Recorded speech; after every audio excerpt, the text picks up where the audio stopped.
some talent issues as well, injuries issues as well. But so if I'm Gus Bradley and I'm John Gruden and I'm on this Raiders defense, first and foremost, I just want to be able to be efficient to start off with. Right. And I think getting there means being able to play faster, being able to have more chemistry. Guys, you know this, when you have a confidence in what you're doing, you're just going to play more confidently. You're going to play faster. Yeah, you'll play fast. You're not thinking. You're not, exactly. You're just flying around. Right. When you got to think too much, you play slow. Right. You're unsure what you got to do. And that's when you really play slow. At this level, where the speed is literally electrifying. I mean, you go down to a football field in the NFL. Blazing speed. Yeah. So just that. It happens fast. Yeah, and that hesitation is done. Yeah, exactly. So you didn't mention them. What about the back end? Like, who do you see as the forward? I know it's still training camp. There's a whole bunch of things, but based on what you saw, what do you think the back four would be? My guess at this point would be Casey Hayward as one of the perimeter cornerbacks. I think that veteran guy that can keep things together. Do his job, first of all, at a pretty decent level, but also be a guy, kind of a coach on the field. He's played in Gus Bradley's system. He's played under Ron Milas, the secondary coach, for a long time. Trayvon Mullen as the other cornerback. Okay.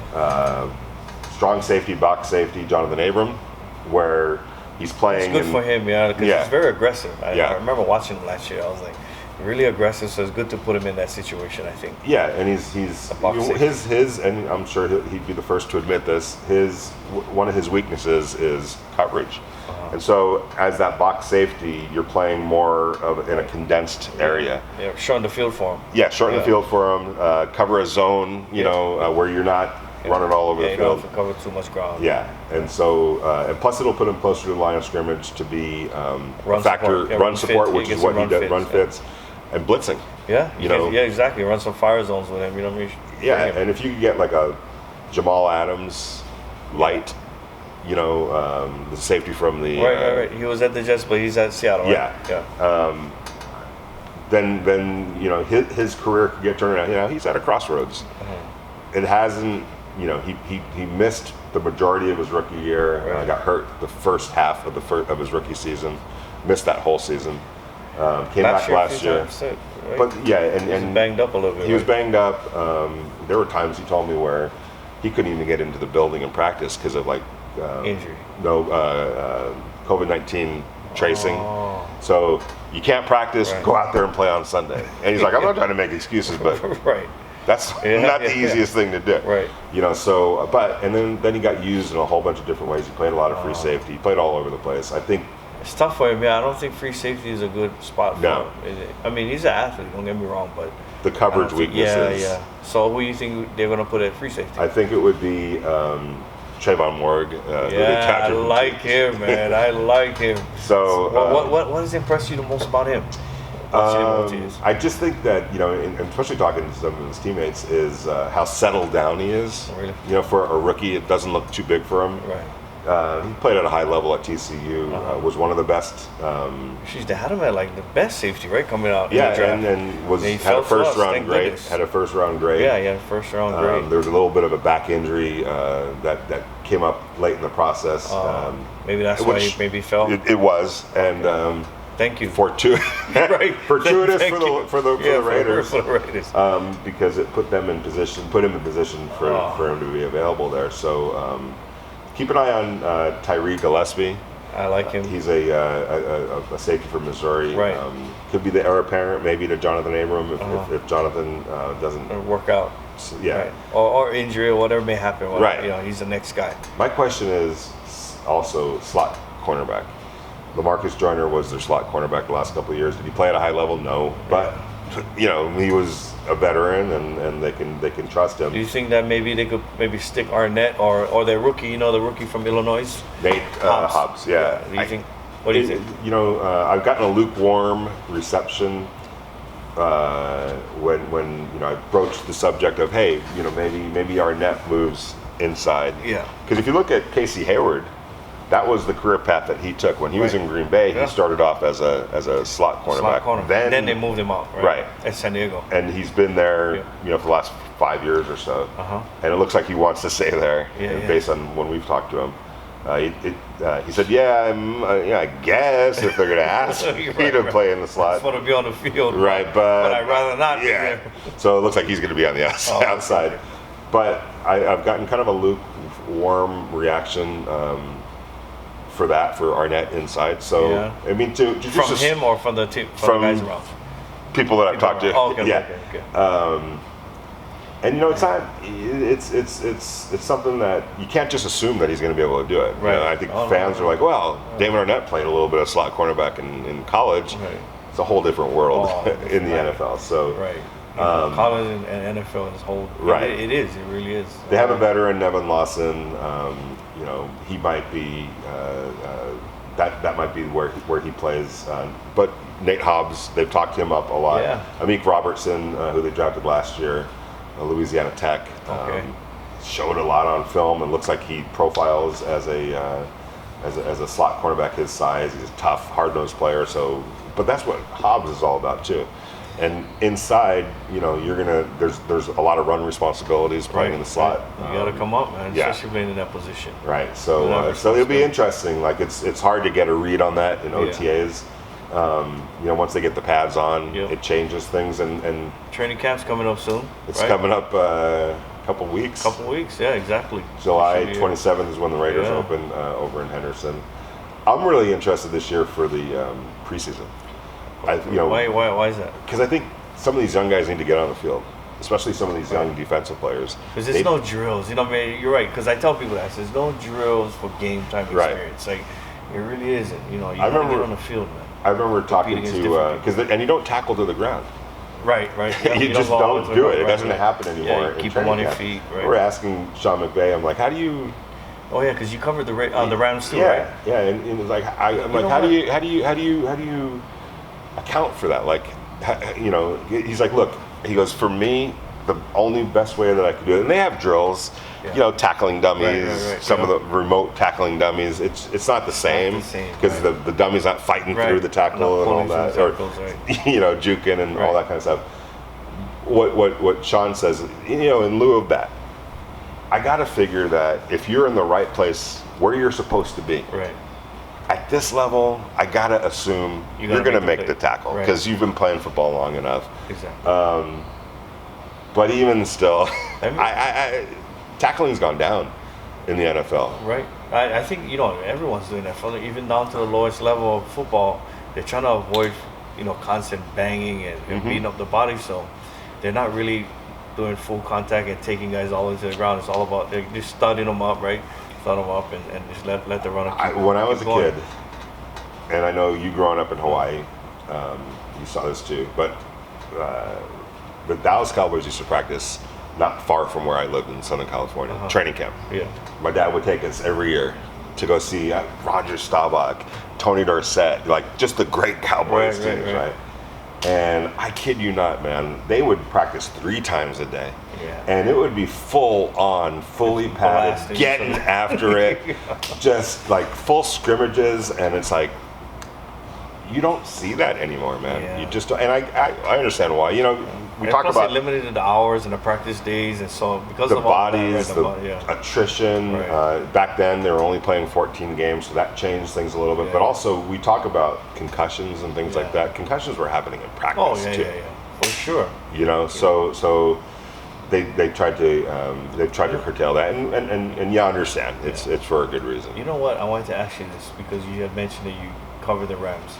When the Rams went to the Super Bowl, were you covering that this recent one, the recent one? So, man, tell me, because you know what? I'll be honest with you. Maybe people might call me crazy, but I really feel the Raiders really have a legit chance to go really far this year. I really do. Like, I'm excited about the rookies. I'm excited about the free agent signings and the guys who returned. I just feel like now this is Derek Carr's, another year under his belt. The offense should be fine. They brought in a couple guys, Leatherwood, and whatnot. But defensively, they brought in some defensive guys up front. I really feel like they can stay out there, be dangerous. Like, how do you see the team? Like, because you cover the Super Bowl team, you would know. Like, what made the Rams? I mean, obviously they fell short in the Super Bowl, but what made them special to where they went at least to the Super Bowl? Man, that was a pretty special team, and they had great leadership, and it was a great culture. I remember. And do you see that with the Raiders? Do you see some of the same similarities, or not? I mean, what are your thoughts? Got to see it, like that Raiders, that Ram team had. People forget Cooper Kupp didn't play in that Super Bowl. To me, they missed it. He missed the last 8 games of the year after an injury. That hurt him up. Yeah, but I think there were a couple of now that I'm thinking about it. I remember the Rams went to New Orleans earlier in that season, right? Yep. They were both 8-0, 10-0, or something like that. They were both undefeated, and it was just a barn burner. I mean, it was a crazy game. The Rams fought their way back into it. Bad play by Marcus Peters to give up a touch, or I think it was a touchdown. I remember that game. Yeah. Pivotal turning point right there, because when the Rams got Marcus Peters, I think the assumption was, lockdown, man-on-man cornerback. That's not what he does. He's a zone guy that likes to read the cornerback. Yeah. When you're asking him to turn and run and all that, that's when the problem exists. Right. And Wade Phillips, I give Wade Phillips so much credit for this. By that time, it was obvious he's not that. In Wade Phillips' defense, a lockdown cornerback, 2 lockdown quarterbacks is what you want, because he's blitzing and doing all that kind of stuff. And with that kind of defense, you need lockdown. So he was like, and I'm kind of screwing this guy right here by asking him to do something that he's not familiar or comfortable with. So they kind of changed everything in the back end to protect him and to make him. And if you go look at his numbers from that point on, it turned him around. It turned that defense around. And I give Wade Phillips. A lot of coaches say, "Tough. That's what I do. You're going to have to figure it out." Right. He figured it out to the benefit of his play. And you know what? Like, Breen, that you brought that up, and I was told this once by an NFL guy, and he said, "You know what?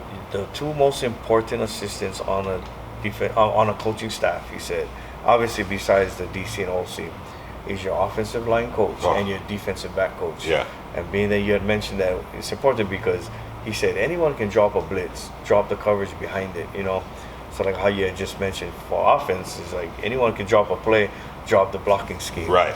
And so being that you said that, and him making the adjustments for the coverage behind, because he was a blitz guy. Yeah. It's pretty cool. The DB coach was Aubrey Pleasant. He's now in Detroit. Really good coach, good young coach. But anyway, in that game against New Orleans, they were the 2 best teams in the NFC. Saints, Rams. Right. Whoever won that game was going to put themselves in a better position to have home field advantage. Right. Well, the Saints won. Yeah. All right. Which meant, and as it turns out, they had to go back to New Orleans to play. Right. So I remember being in the locker room and for the second time or the first time? Okay. After the loss. Right. And the sense of confidence in that locker room. We can come back here and win. We can come back here and win. I was like, in fact, I think I wrote about that. Like, okay, after a loss, you'd expect one thing, but you're getting something completely different. Funny story. Why do you think they felt that way? Because they felt like they had opportunities. They could win that game. It wasn't overwhelming. Yeah. They had a chance to win. They came back. They settled down, and they made it a game, and were in position to win the game. And so they felt like. What was funny about that was, I talked to a bunch of players who were like, by the way, it can't get any louder than it was today, at the Superdome, because if you've never been in New Orleans, that place is just rocking. Right. So they were like, can't get any louder than this. So we're good, Yeah. They went back to the NFC Championship game, they won and everything like that. Afterwards, a couple of the players I talked to, like Vinny, remember how I said that it couldn't get it? It got louder, man. I don't know how it got louder, but it got like 10 times louder in the NFC Championship game. It's the NFC Championship game. Sitting where we do in New Orleans, it's an outdoor press box. Except for the interception was thrown. Probably got quiet. In the overtime. The overtime interception. That was that's why I was telling. Go ahead. No, you go ahead. No, so I was telling people. I tell a lot of people this. I said, listen, because they always talk about that hit, right? That was. I said, but they still had another opportunity. Couple. I said, after that, it wasn't. That's it. Like after that, they lost. They still tied the game, and then they had the ball first in the overtime and threw it in. I think they took the lead, didn't they?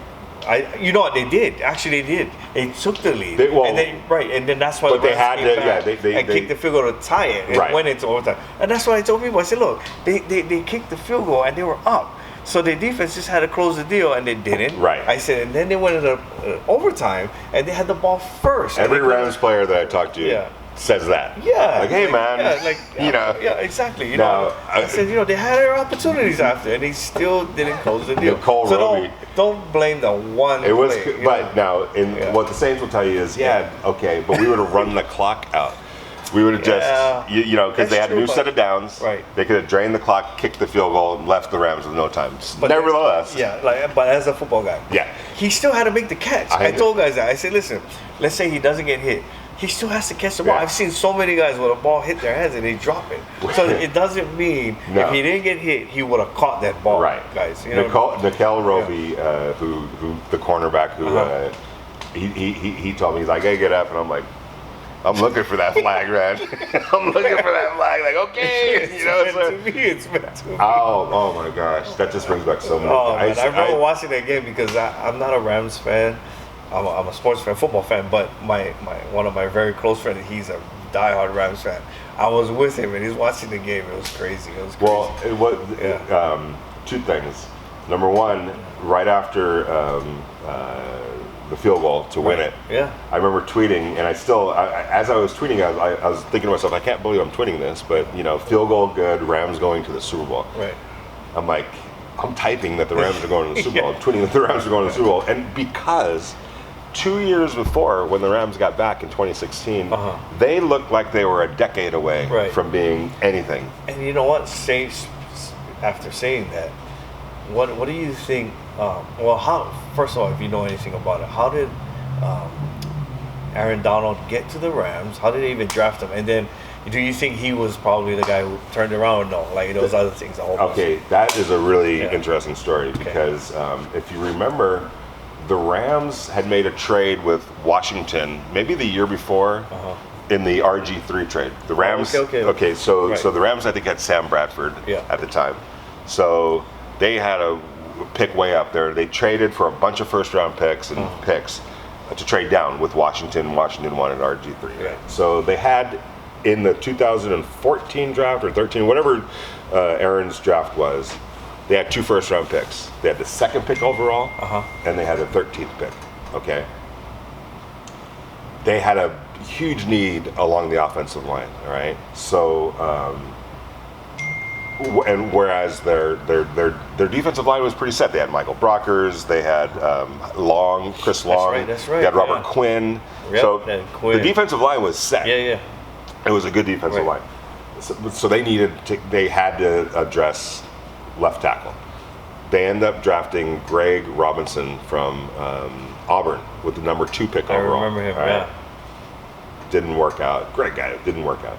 All right. So, And this is important because if they only had the 13th pick overall and not the 2nd pick overall, by the time their 13th pick overall came, they would have probably gone offensive tackle, or the guy that they would have drafted was Zach Martin, who ended up, you know, but great player, but not Aaron Donald. Yeah. The only reason, and I talked to the general manager about this years later, he's like, you know, we get the tackle, so now we're good.